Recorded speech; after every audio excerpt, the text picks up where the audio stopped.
Zdravím vás, přátelé. Vítám vás při sledování našeho prvního videa z nového YouTube kanálu, který je zaměřen na černé řemeslo a práci s kovem.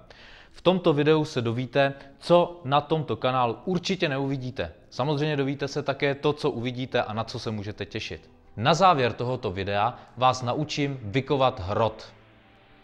Pokud máte rádi černé řemeslo a práci s kovem, tak jste tady správně. Protože v následujících sériích a videích se dovíte spoustu užitečných informací a rad, které se týkají právě kovařiny. Dovíte se, jak postavit svoji první malou kovářskou dílnu s minimálními náklady, řeknu vám, co je potřeba pro provoz v kovářské dílně, naučím vás postupy volného ručního kování od základu až po konečný a finální výrobek. Ale to není všechno. Určitě vás zajímá, jak vybudovat biznis v kovářské dílně, jak získat nové zákazníky a jakým způsobem řešit marketing. To vše se dovíte na tomto YouTube kanále, ve kterém vycházím ze svých osobních zkušeností. Na začátku jsem vám slíbil, že vám řeknu, co zde určitě neuvidíte. Je to prosté. Tento kanál je zde pro všechny, kteří se chtějí dovědět užitečné rady a informace zaměřené na kovařinu a biznis. Proto zde určitě neuvidíte skákání do zdi, pojídání chili papriček nebo polikání z kořice. Dále tady neuvidíte žádné nachytávky a další zběsilosti. Od toho jsou zde jiné kanály, kterých je víc než dost.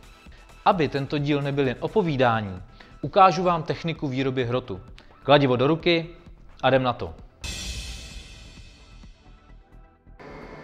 Teď vám ukážu, jak můžeme vykovat hrot ve tvaru jehlanu. Chceme mít 4hranný profil, takže je potřeba, abychom ten materiál otáčeli o 90 stupňů. Další důležitou věcí je sklon kladiva. Náklon kladiva nám určuje, jestli ten hrot bude tupý nebo ostrý. Je třeba si uvědomit, že kladivo a kovadlina vám dává určitý úhel. Tím naklápěním my si určujeme, jestli ta špička bude ostrá, nebo naopak, jestli ta špička bude krátká a tupá. Další věc, která je při výrobě hrotu důležitá, je to, že si ten materiál musíte položit na hranu té kovadliny, ne přes hranu, ani ne za hranu, ale na hranu té kovadliny, abyste to kladivo mohli naklápět v patřičném směru.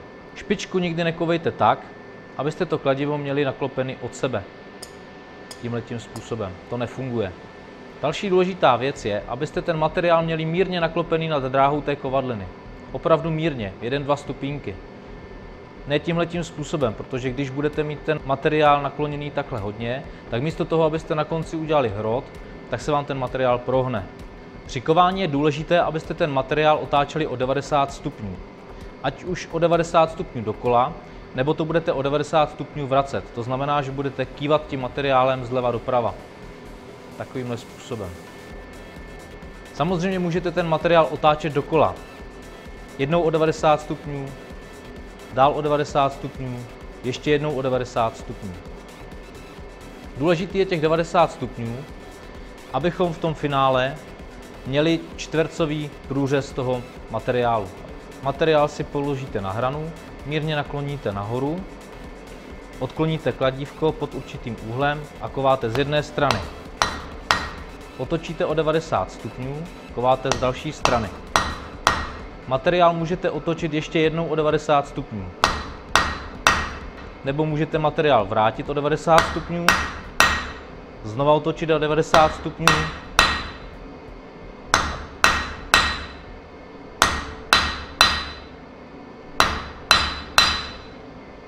A takovýmhle způsobem pokračujete dál, dokud nebude přesná špička.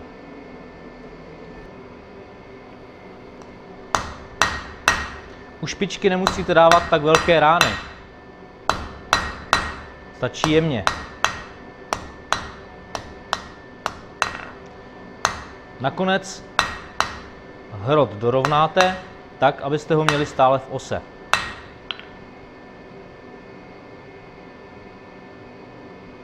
Po každém kování nezapomeňte svůj materiál vyčistit.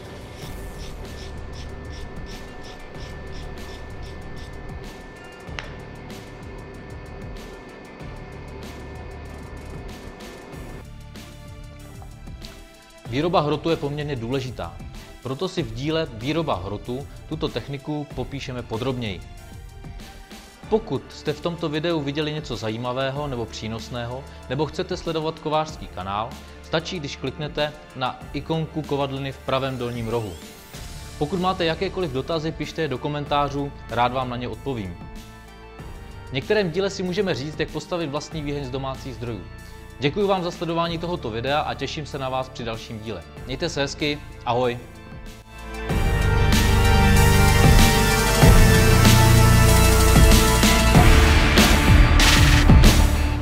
Ty vole, to bylo tak dobrý. Nevím, co to bylo, ty vole. To nedám, vole.